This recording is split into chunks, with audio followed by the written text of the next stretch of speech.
Begins. Thank you so much for coming. Welcome to this panel from the Ecology, Spirituality, and Religion program. We're featuring our alumni tonight, two of them, two wonderful ones, Dr. Chantal Noa Forbes and Dr. Laura Pustarfi. My name is Elizabeth McAnally. I know some of you, and this semester, Dr. Aaron Weiss and we've been temporary program managers for ESR while Dr. Elizabeth Allison, our chair, has been on sabbatical. And we're just really happy to have this event. So tonight, what's going to happen is we're going to hear from Chantal and from Laura about their experiences while they were in the ESR doctoral program. And we're going to hear a bit about their dissertation topics and also what they're currently doing right now professionally. So what we'll do is they'll each talk for 10 to 15 to 20 minutes, something like that. And then we'll open it up for Q&A. And so if you have questions, feel free to raise your hand during the Q&A, or you're welcome to submit questions in the chat. So whatever you prefer. So I'd like to read Dr. Chantal Noa Forbes' bio. So Chantal, she is a comparative, cultural, and religious studies scholar whose academic interests explore the impact of multi-species ontology on relationship to land and place. She completed her doctoral work in the Ecology, Spirituality, and Religion program at CIS in 2021. Her dissertation is titled The Primal Metaphysics of Becoming-Animal During the Chasing Hunt in the Kalahari Desert. And her dissertation explores indigenous and decolonial approaches to environmental engagement, focusing on the ontological ambiguity of human-animal relationships in hunter-gatherer cosmology in Southern Africa. Chantal is the co-founder of the Religion and Ecology educational nonprofit, the Deep Water Initiative. She's organized and presented at numerous academic conferences in North America on human-animal relations, religion and ecology, world ecology, other ways of being, decolonial methods and studies, and the primal and indigenous perspectives on religious rites and practices. So I'd like to welcome Chantal. Feel free to share anything you'd like right now about your time in ESR and your dissertation and your work. Thank you so much, Elizabeth McAnally. Thank you, Laura Pustarfi, for joining us. Thank you, Shmi, and thank you, Aaron, for your and Elizabeth's holding space for this department in the last semester. Thank you to everyone for joining this evening. And I was supposed to be in Australia visiting my family, but circumstances did not permit that. So I'm joining you from Nellysford, Virginia, in Monacan territory. I actually live in Richmond, Virginia, which is Powhatan territory. And I look forward to sharing some of my experience with you. I actually did prepare a presentation, which I'm going to share with you now, because I thought it was helpful in sort of sharing some practical aspects of what I felt it was like to undertake a PhD journey, whether in ESR or another degree. I know that some of you have already completed your master's, some of you are in the PhD process. So some of what I may be sharing with you may not be novel information, but try to view it within the greater context of the overall process and me sharing sort of the journey from commencement to really being out there in the world and working as an academic professional. So I'm a ecology, spirituality, and religion alumni. And Shmi has been my program coordinator for the greater part of my degree. And prior to that, Dr. Kim Carfor was my program coordinator, who was also one of the PhD graduates from this program. So this is a fairly new program in a fairly new discipline and field in interdisciplinary studies within the United States. And we're one of the few universities, I think perhaps only one of 3 or 4 universities within the globe that actually offers a PhD in religion and ecology. I'm proud to say that so far, all of the graduates in this department or in this program are actually women. And this is not a prejudice to other genders of any kind, that I really appreciate the fact that this is a program that has fostered ecofeminism and ecofeminist thought. And it's a program that is chaired by a woman, Dr. Elizabeth Allison. And I appreciate that she has encouraged women from all walks of life to seek out PhDs that relate to environment, to ecology, and to religion, not only to pursue academic careers, but also to contribute to community and to contribute to their religious societies and disciplines. Yeah, let me just see. I don't know. Hold on. There we go. All right. So I'm going to start by sharing my academic history, which I think is really important for a lot of people that come to CIS, because many people that come to CIS don't have a traditional academic history or academic story. Many of us have studied in multiple disciplines. Many of us have entered academia, left academia, pursued some sort of professional career, and returned. And so my academic history, like many that may be on this call today, is interdisciplinary by nature of the fact that I have explored many different topics and themes through the different degrees that I've engaged in. So I started my academic career in film production, and that is what I received my undergraduate in. That is also where I received my passion and love for visual media and for documentary filmmaking that I still carry with me to this day. At the time, I really wanted to work in media in the Middle East.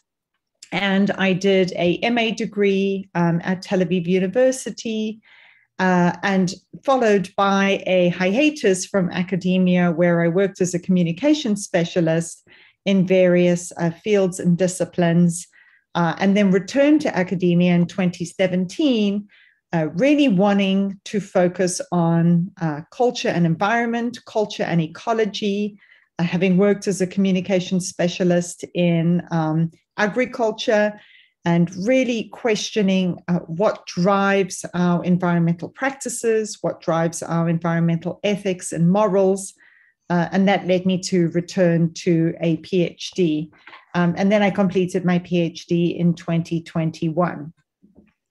So given this very diverse background, what was really important for me, and still is very important for me in trying to chart my own path forward, is to identify the thread in my own academic journey and my educational career. For me personally, that thread was actually visual media. There are multiple layers of threads that I can form and that I can build upon, but the most obvious for me was visual media. I did an undergrad in filmmaking. I did an MA where my thesis explored media in the Middle East. And in my PhD, my dissertation actually undertook a film analysis in order to interrogate the questions and the subject that I was looking at.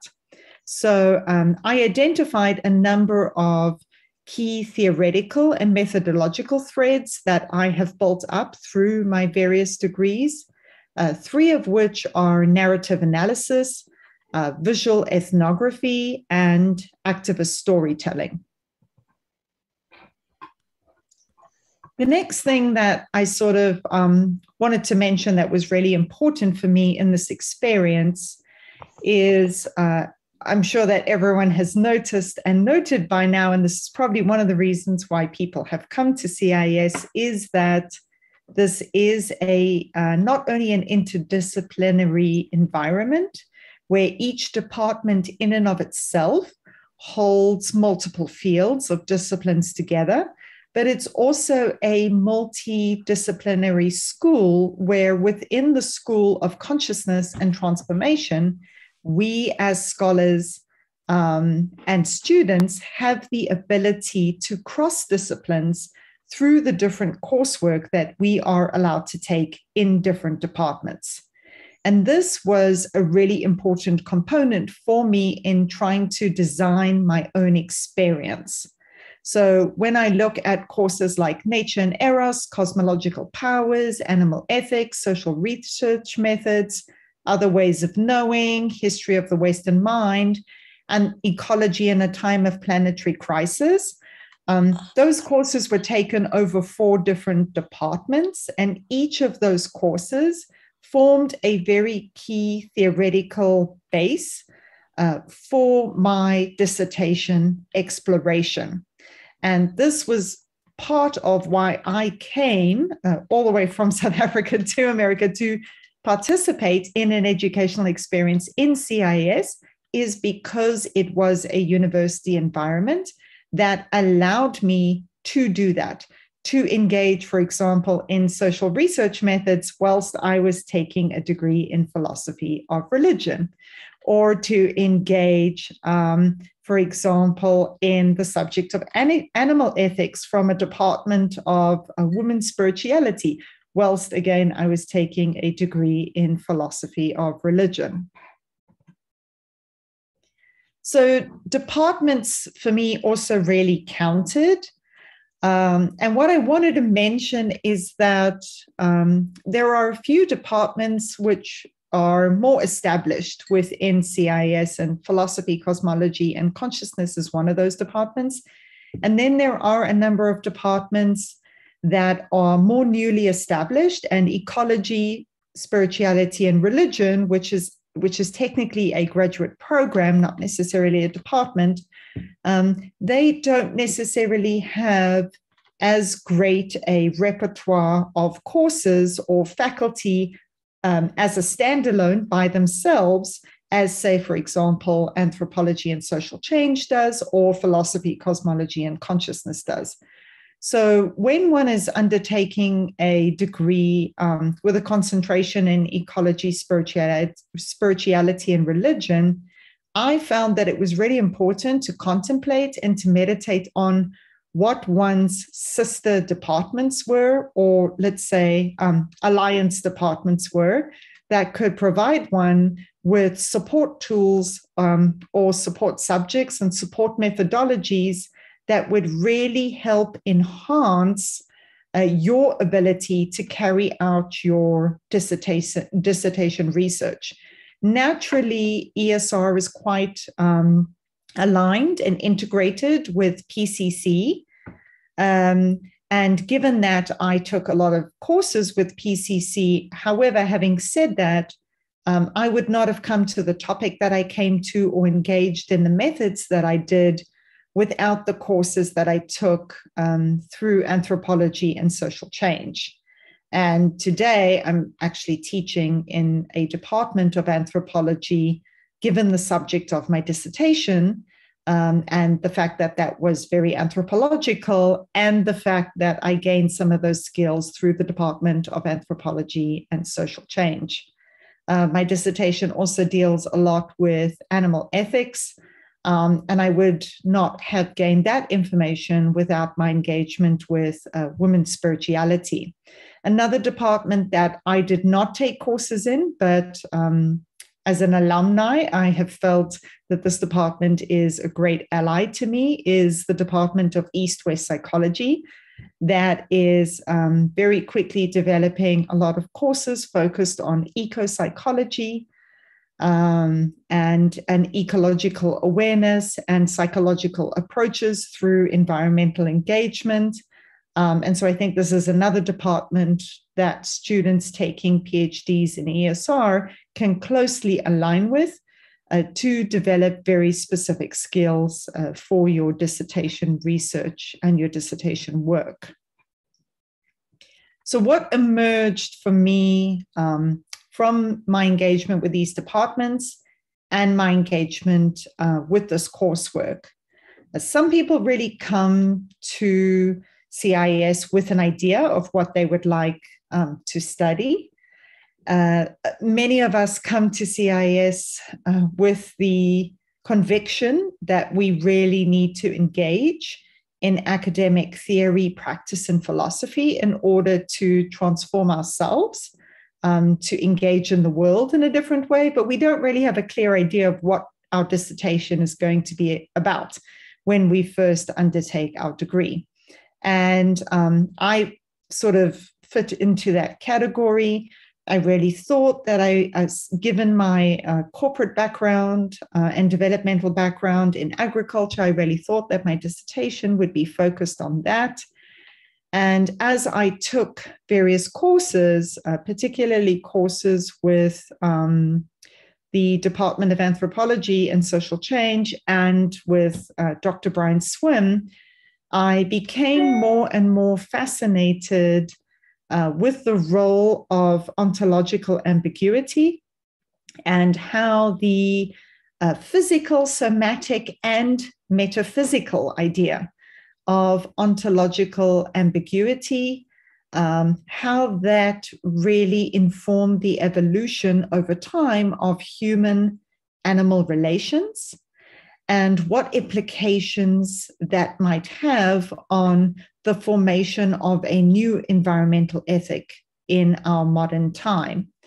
At the time, when I first entered CIS, I was really interested in studying Indigenous communities, contemporary Indigenous communities. And as I took a number of various courses, I came to realize that I was actually deeply fascinated with a more comprehensive understanding of the consciousness of prehistoric humans and prehistoric Indigenous communities, and what that consciousness could teach us about our own environmental engagement today. So that resulted in the dissertation that Dr. Elizabeth McAnally introduced to you. And my experience in CIS is that many students come full circle with a number of experiences through their life during their master's or PhD experience at CIS. So for me, I was born and grew up for the majority of my life, spent the majority of my life in South Africa.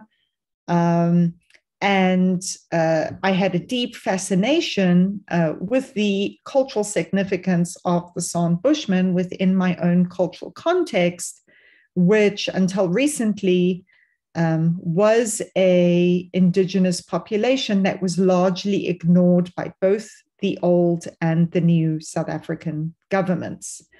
I became fascinated with their hunting practices, which are, for the most part, no longer practiced due to political, economic, national circumstances. But I became fascinated with those practices through my engagement with documentary films by documentary filmmakers who'd studied these hunters in my undergrad. And so during my PhD, I remembered these initial experiences that I'd had through documentary filmmaking and returned to this research to do a philosophical reading of the understanding of how hunters within this culture undertook a process of becoming animal and what that meant for their environmental engagement. And so my dissertation was a philosophical reading, meaning it was not an ethnographic undertaking. or an anthropological study. Rather, I was conducting a philosophical reading of a number of different ethnographies, both written and visual ethnographies of the hunting practices of San Bushmen within Southern Africa.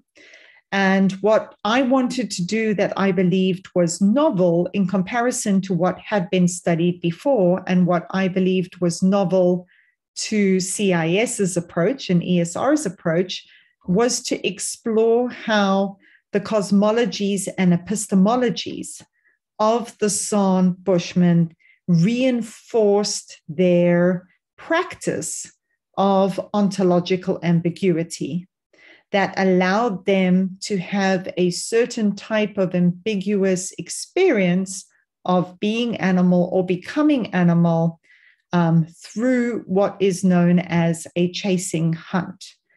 This experience is not unique to the chasing hunt. It is an experience that takes place in different rites of passage, in different rituals, or through the trance dance, which is much more popularly studied.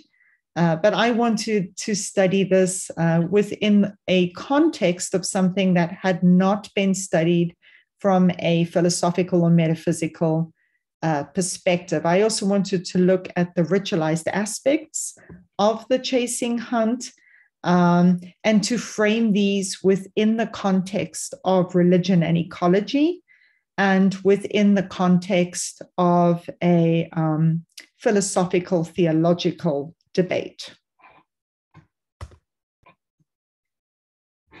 So given that, my inquiry brought a lot of different theories together, which is not uncommon within CIS.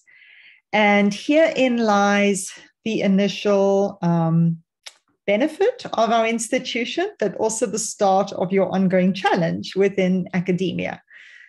We are given the liberty to bring different theoretical perspectives, different disciplines together.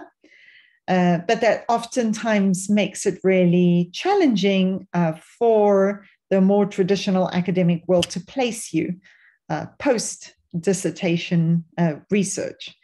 And so my particular analysis brought European continental philosophy into conversation with religious theology and ethnographic data, which is something that is not traditionally done within academia and not traditionally done between departments.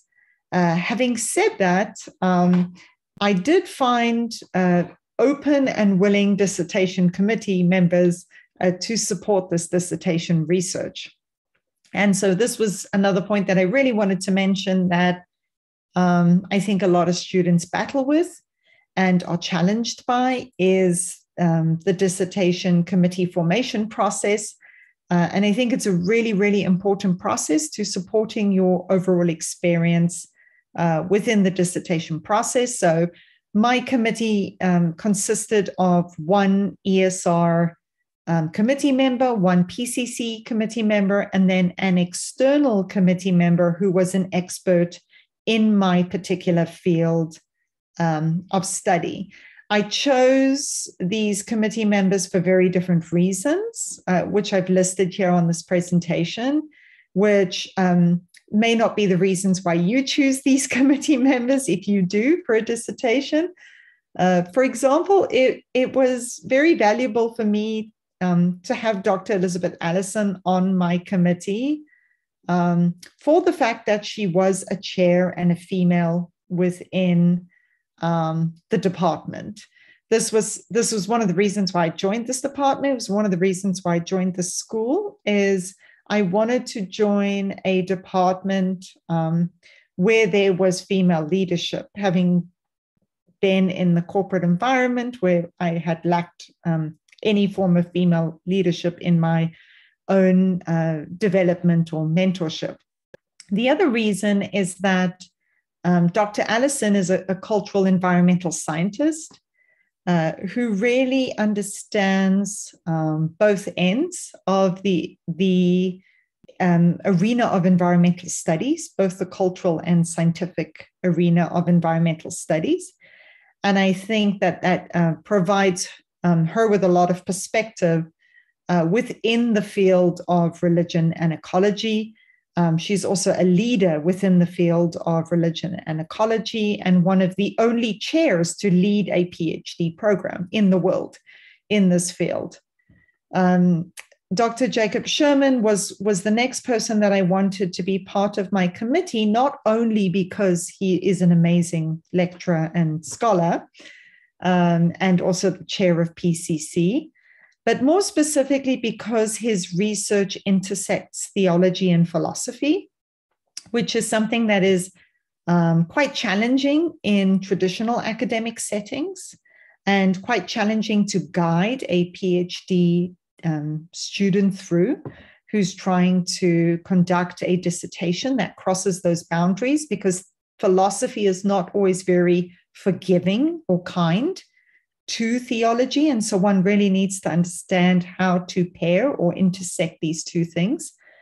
Then the other reason was that Dr. Sherman is really well read, and this is not necessarily common knowledge because it's not where he focuses his own research, but he's well read in French continental philosophy. So he had a great understanding of Deleuze and Guattari's theories, as well as new animistic theories. And there are very few people in CIS who have a great understanding of new animistic theories. I hope that the school does develop more of these skills and competencies in the future. And then my last committee member was a professor emeritus in anthropology who'd spent most of his life studying the subject of Son Bushman. And he is also someone who, he is now in his mid-80s, and he is publishing at the intersection of animistic theory and Son Bushman studies, and really trying to break ground in crossing disciplinary boundaries in this field. And he was incredibly open-minded to the ways in which I was combining different disciplinary theories in my dissertation. Elizabeth McInerney, I just want to know where are we on time? Maybe if you could wrap up in a few minutes. Okay, great. So I won't go into the key theories and overarching methods. We can cover those if anyone wants to ask in the Q&A. The other thing I just wanted to really mention about the ESR and CIS experience is a few things. ESR, each department has a number of abilities and possibilities to really engage students by you participating in conference organization or conference participation. I participated, and so did Dr. Pastafi, in the World Ecology Research Network that was hosted by the Department of Anthropology and Social Change, which introduced us to a number of different scholars studying in different disciplines in the field of ecology, which was really great.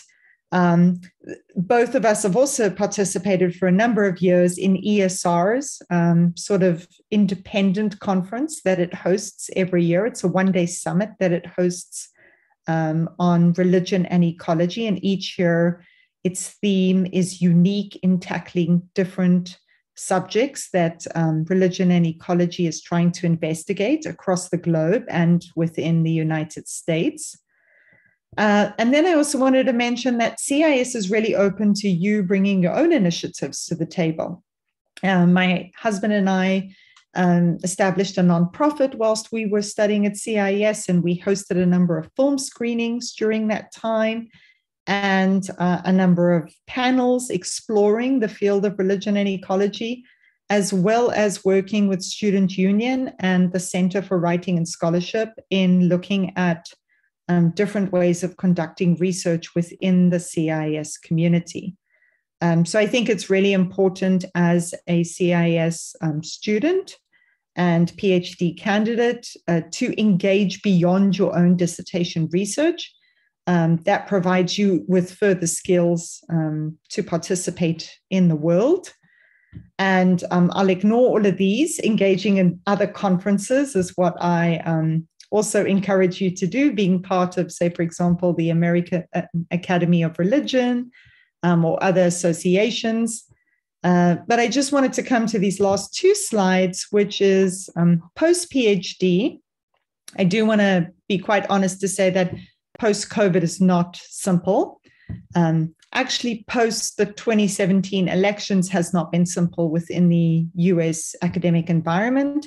There have been a lot of budget cuts, departmental cuts. It's not as easy to necessarily get a permanent employship at a university. There's a few things I'd like to recommend. First, seek advice from different professors within your own school. So at CIS, get their advice as to where they think you should go. I never took a class with Debashish, for example, and I had a phone call with him post dissertation defense, and he said, I think you should apply for a job in anthropology. And that happens to be the first job I got. And so speak to professors whose research aligns with yours, even though you've never taken a class with them. Stay connected with alumni. Definitely participate in conferences whilst you're looking for jobs. It opens up doors. It exposes you to different environments. Everyone will tell you to publish. I haven't had the time to do that. And everyone will tell you to teach, even though no one wants to give you a job to teach, which is quite fascinating. In my own environment, and I'm sure Laura will share the same, I applied for 7 jobs in 2021. Part of my challenge was trying to decide which department I should center myself towards: environment, religion, anthropology. It was quite unclear. And most jobs require that you have published and that you have taught. So seek out adjunct jobs where you can teach even for a semester. I was privileged to fall upon a professor who was taking leave. And given my dissertation, I was given a semester to teach cultural anthropology. And I also had to teach sex and culture for gender studies, which had nothing to do with my education, which was fine.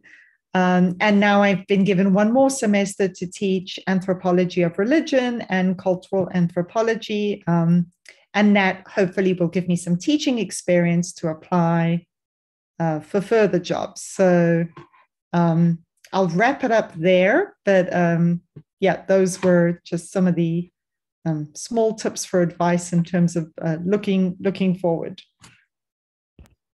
Thank you so much, Chantal. That's so rich. Thank you for sharing all that. I really appreciate it. And so next we'll have Dr. Laura Pustarfi, who is a writer, creative, and integral ecologist. Her scholarly work is at the intersection of philosophy, ecology, and religion. And she is an adjunct faculty at the California Institute of Integral Studies in Philosophy and Religion. Laura completed her doctoral work in ESR in 2019. Her dissertation is titled Arboreality, Revisioning Trees in the Western Paradigm, which examines trees and plants in Western thought with particular focus on philosophical literature in order to explore an arboreal and vegetal ontology and ethics that respects plants themselves. Her interests include plant studies, integral ecology, and environmental humanities, especially environmental philosophy, ecophenomenology, and religion and ecology. She also has an enduring interest in the arts. Her professional background is events and project management, research, analysis, and writing in both business and nonprofit organizations.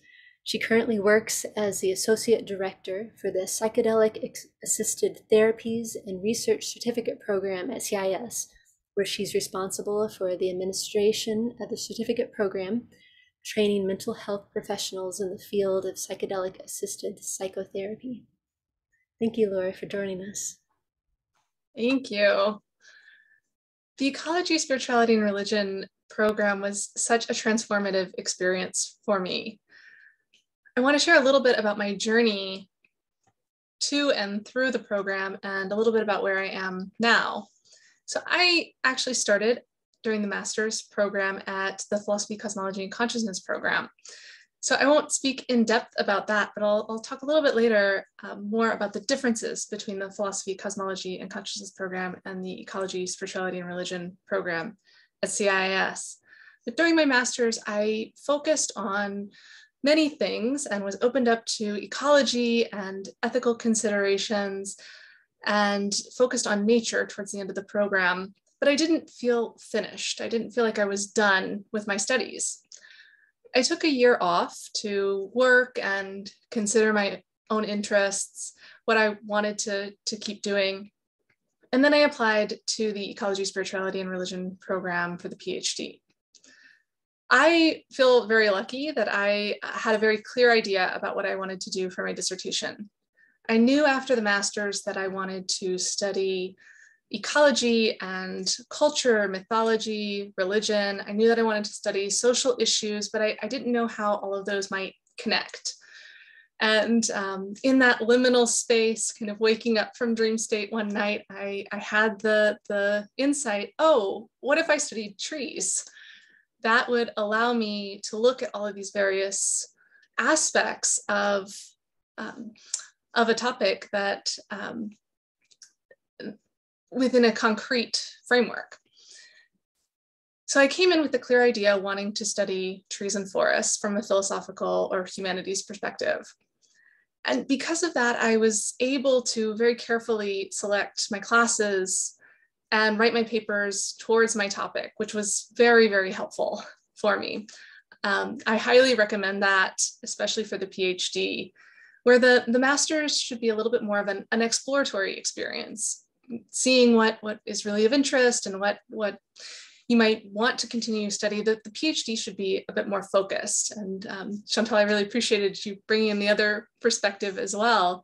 And you do have to focus at the end no matter what. And I was really grateful to be able to kind of focus throughout. Part of the reason that I was grateful for that is that I was working full-time and taking classes on the side. It did work well for me, but my program was slower. So as I mentioned, I studied trees and forest in the Western paradigm from a humanities perspective, particularly from the philosophical perspective, which was a bit of an expanding of the boundaries of ecology, spirituality, and religion. I chose to focus on the Western philosophical lineage, in part, both because that's my personal lineage, but it's also my intellectual lineage, both from my bachelor's in philosophy and then from the master's in PCC. And I felt like I really wanted to focus on the Western paradigm, somewhat in order to propose alternative views and different ways of thinking. So I honed in even further on the continental philosophical tradition and on phenomenology. I was able to look at trees, as I mentioned, ecologically and really think about what's the state of forests in the world. I was able to look at trees mythologically, but primarily in my dissertation, I focused on a phenomenological perspective on trees, looking at trees from that philosophical perspective, but also exploring my own first-person experience of trees. A big part of phenomenology is exploring the conscious experience, really looking closely at our own experience, our own perception. And so I was looking forward to doing that with trees themselves. So I was able to do that here in my local area, and I'm currently in the East Bay of California, near San Francisco, not too far from CIIS, and I am on unceded Chochenyo Ohlone territory. And this is where I did quite a bit of my own thinking and research, both going out into the forest and thinking through ideas and theories, but also really trying to understand my experience of a tree. What's it like to approach a tree? What is it like to be kind of within the space of a tree, where I was within the roots and then kind of also covered by the branches? So I was able to include many of those reflections in my dissertation, and that's something that's unique to CIIS, that my committee was so open to me including these snippets of my own experience along with all of the theoretical work and research that I did in my dissertation. So before I got to the dissertation itself, the comps and proposal were a key part in becoming an expert in the subject. For the comps, the comprehensive exams are really a place to go deeply and prove mastery of a topic. One of the key outcomes of a PhD is becoming an expert in your particular field, where the master's is really mastering a topic. With the PhD, the idea is that you're creating new knowledge. And this is a very Western concept, but it is something that is expected. And so the comps are proving mastery of the fields that you will be exploring in your dissertation. And then the proposal, I think for me, was actually the hardest part, really creating the plan for what I was going to study. Once I created the plan and the proposal, the dissertation itself seemed to fall into place in many ways. Throughout the entire process, I felt like I had great support. The coursework in the PhD is very similar to other coursework in a master's or in a graduate program. Of course, it's a little bit more focused, but you have that structure, you have that plan of the course that the faculty person is guiding you through. But once you get to the comps and proposal and dissertation, you're really on your own and you're really creating your own work plan. And I felt like I had very, very good support from my committee, which like Chantal, I also chose Dr. Jacob Sherman as one of my committee members. And I worked with Dr. Don Johnson, who is a somatics faculty member and leader in the field of somatic psychology, with his focus on phenomenological philosophy as well, particularly Maurice Merleau-Ponty's work, who I focused on very closely. And then my external reader was Dr. David Macaulay, who's also a philosopher. And I'll say a little bit more about his work later. He wrote a great book called Elemental Philosophy, as well as other pieces. So I felt very supported by my committee and by the rest of the faculty in the process of the dissertation. I actually wrote my dissertation in about a year, which is very quick. I did that due to some financial pressure, but after the fact, I'm very grateful to have kept up the momentum and to have finished so quickly. I was grateful to have that external pressure. I don't know what the average is, but most people take a few years to write the dissertation. So that was quite quick. I finished in 2019. And at this point, I am teaching. So I've recently started teaching at CIIS in both the PCC and the Philosophy, Cosmology, and Consciousness and the Ecology, Spirituality, and Religion programs. And I'm very excited that this summer I'll be able to teach a class on arboreal philosophy, which is directly related to my dissertation. The field of plant studies and plant humanities, which is my primary field of study, has really expanded and exploded since I finished my dissertation in 2019, which is very, very exciting. So I'm really happy to be able to teach that course and explore some of the ideas in my dissertation with students. Some of the things that I've been able to do in the field since graduating are be part of a conference and actually putting a conference together. Not too long ago, I was part of a large committee who put together a conference called Toward a New Way of Being with Plants, which had over 1,600 people in attendance, and spoke at that and moderated at that. And also connected to that conference and event, there's a nonprofit that's still emerging called the Plant Initiative. And so I'm a board member with that nonprofit and have really enjoyed helping the movement in that way. Those are a little bit more popularly focused, but I've also been able to speak at other conferences like the International Association for Environmental Philosophy and at a specialist conference on trees at Oxford University at their Humanities Center. One other thing that I'm very excited about and looking forward to is a volume that I'm working on co-editing with my external advisor, David Macaulay, that we're tentatively titling The Wisdom of Trees, Thinking Through Arboreality.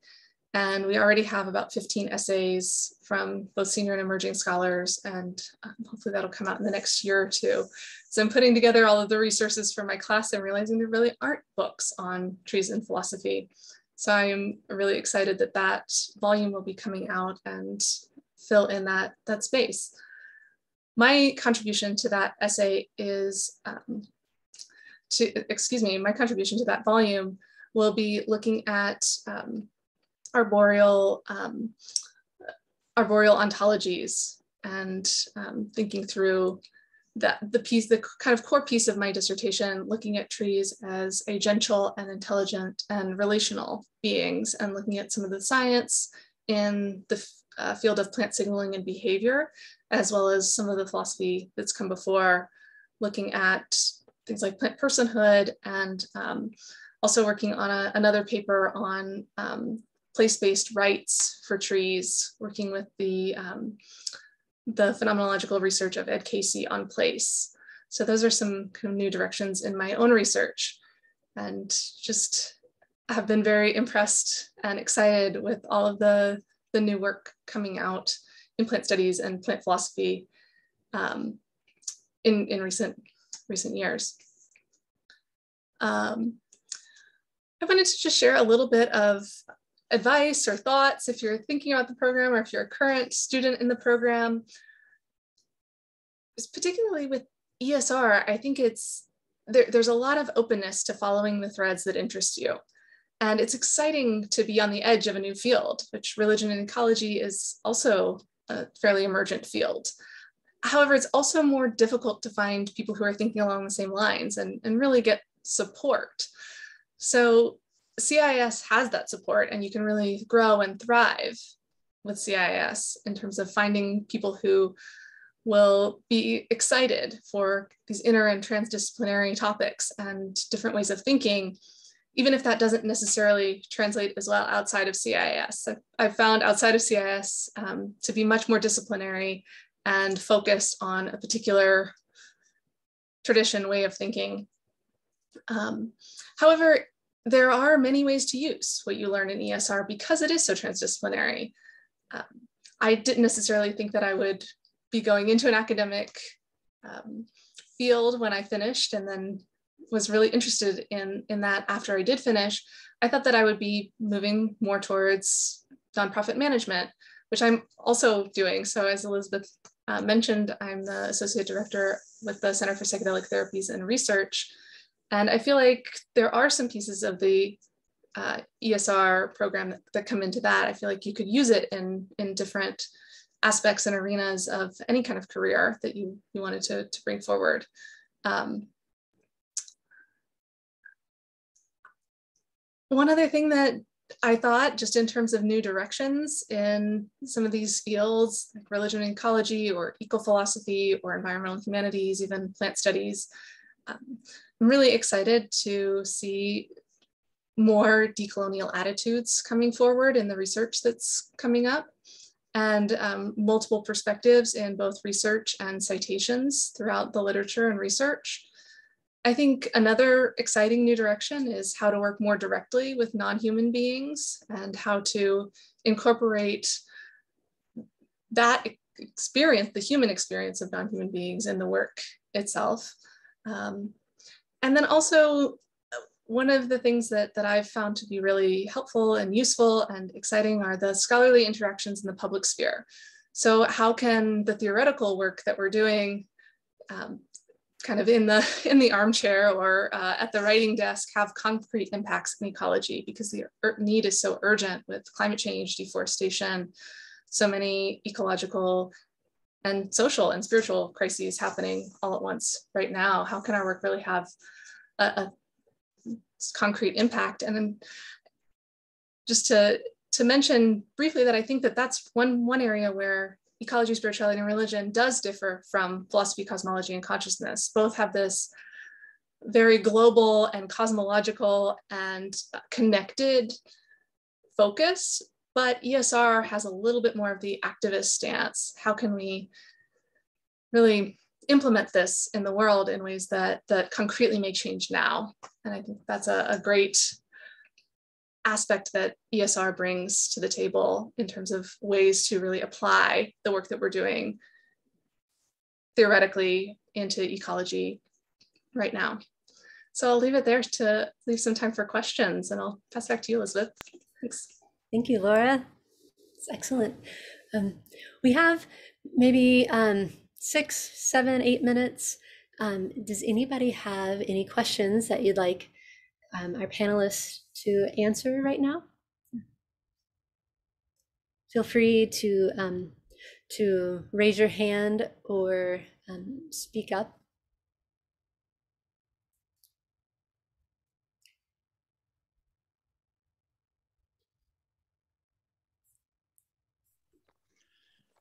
Matt, did you want to ask a question? Sure, yeah, I thank you all for sharing. I was curious what course maybe made the biggest impact on either your work or your own experience there, and yeah, just favorite course or favorite reading or something that made an impact on you while you were here. Thanks.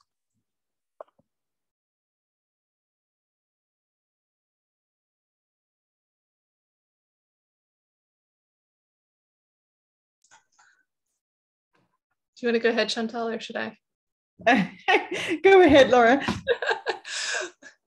Well, I was trying to think back to all of my courses, but Chantal, you also mentioned Nature and Eros, and I think that's one that comes to mind. I did that course during my master's degree, but the courses where I was able to be out on the land and really engaged with the different spaces and places around the Bay Area were very impactful for me, and I think did have a direct relationship to my work and my first person phenomenological analysis, and feeling more comfortable incorporating that into my writing because of Nature and Eros. And I also Hill of the Hawk comes to mind as another one that I took during the master's. There was also a class called Plants and People where there was a portion of it that was on the land.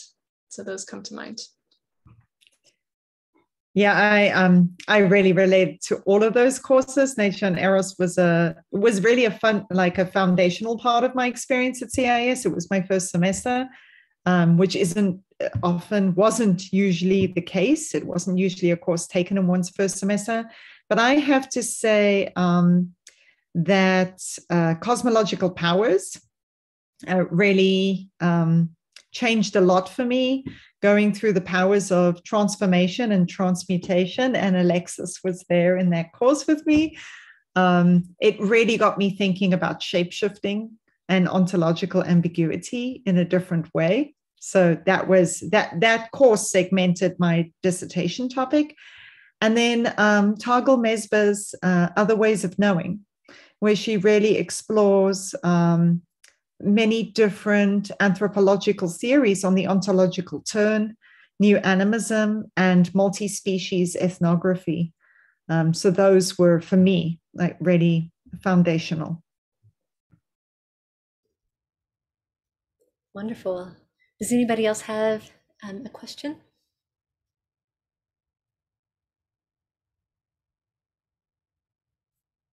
Yes, Alexis? I'll be indulgent since no one's popping up. Thank you both so much.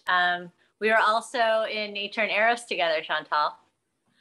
I guess my question for both of you is, coming from PCC, I'm starting a Ph.D. in the fall down at Pacifica.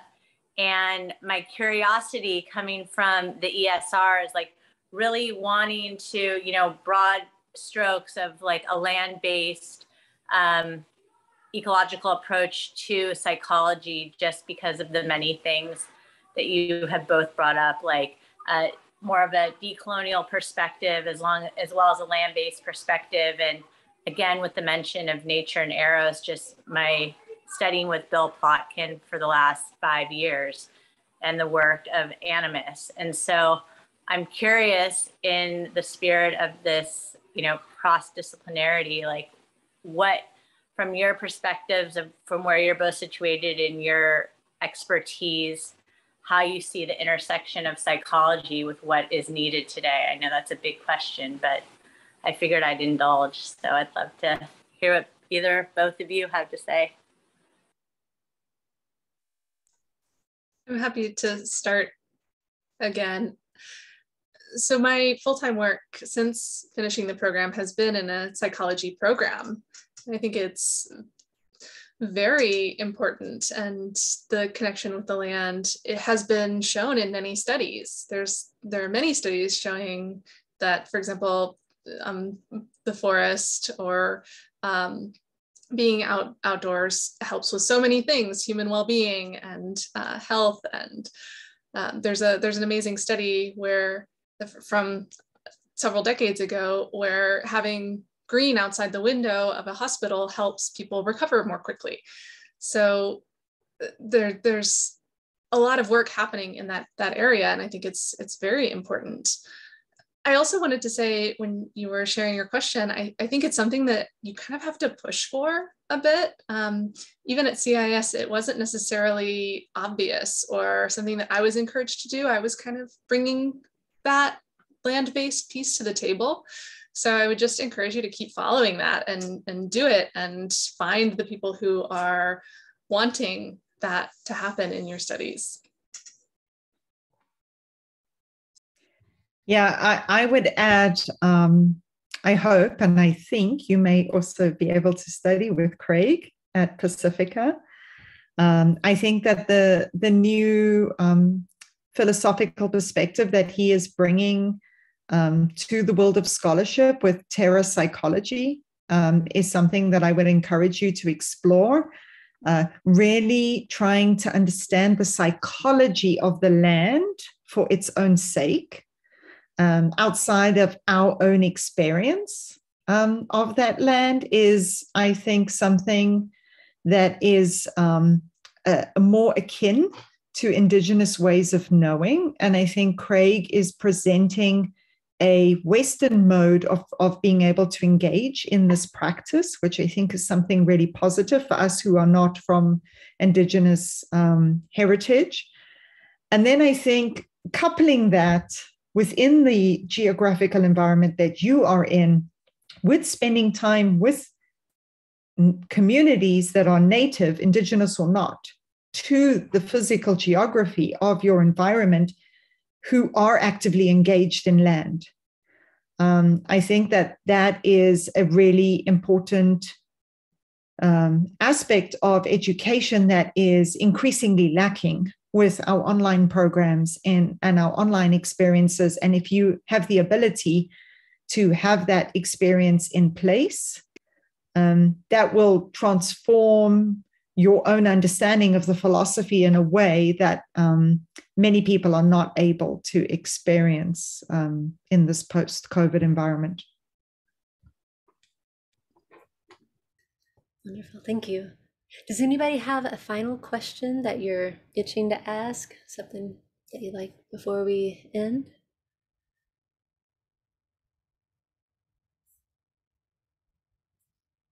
Well, if not, I just want us to all thank the panelists. Thank you so much for coming, and thank you all for coming. I'm really happy that we could gather here and listen to Chantal and Laura share. And I just wish you all a wonderful rest of your day. Thank you so much. Be well.